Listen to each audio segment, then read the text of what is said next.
Robin hood అనేది ఎంతవరకు wider reach ఉంటుందని మీరు ఎక్స్పెక్ట్ చేస్తున్నారు? అంటే నేను నమ్మింది ఏంటంటే ఇప్పుడు 100% ఫ్యామిలీస్కి నచ్చితే సినిమా ఫ్యామిలీస్ అందరూ వెళ్తారండి. సో అది అది అది అది నేను ఫ్యామిలీస్కి నచ్చుద్దని ఇప్పుడు ఇప్పుడు నిన్న చెప్పినట్టు మా ప్రొడ్యూసర్ ఫ్యామిలీ ఆయన ఫ్యామిలీ వాళ్ళు చూసినప్పుడు కూడా దే వర్ సో ఎక్సైటెడ్, బాగా ఎంజాయ్ చేసామని. అండ్ ఒక్కొక్కళ్ళు ఒక్కొక్క పాయింట్ చెప్తా ఉన్నారు.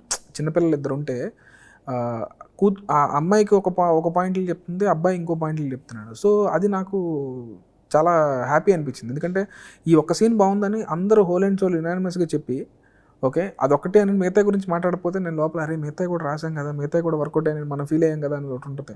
కానీ ఎవరి కాళ్ళు అది బాగుంది, నేను అది ఎంజాయ్ చేసా, ఇది ఎంజాయ్ చేసా అని చెప్తుంటే నేను I felt very happy. And నేను అది ఆ విషయంలో కాన్ఫిడెంట్గా ఉన్నాను. సో ఫ్యామిలీస్కి ఏంటంటే సినిమా వచ్చి చూసినప్పుడు మనం సరదాగా ఫస్ట్ అయితే నేను అనుకునేది నా ప్రయారిటీ అయితే నాదైనా మా ఫ్యామిలీ ప్రయారిటీ అన్న వెళ్ళి ఒక సినిమాకి వెళ్ళి నీట్గా ఎంజాయ్ చేసాంరా, ఆహ్లాదంగా ఉంది సినిమా, ఒక మంచి ఒక హార్ట్ టచింగ్ ఎమోషన్ చూసాము అని అంటే డెఫినెట్గా ఫస్ట్ డెఫినెట్గా నా ప్రయారిటీ అయితే దానికేనండి.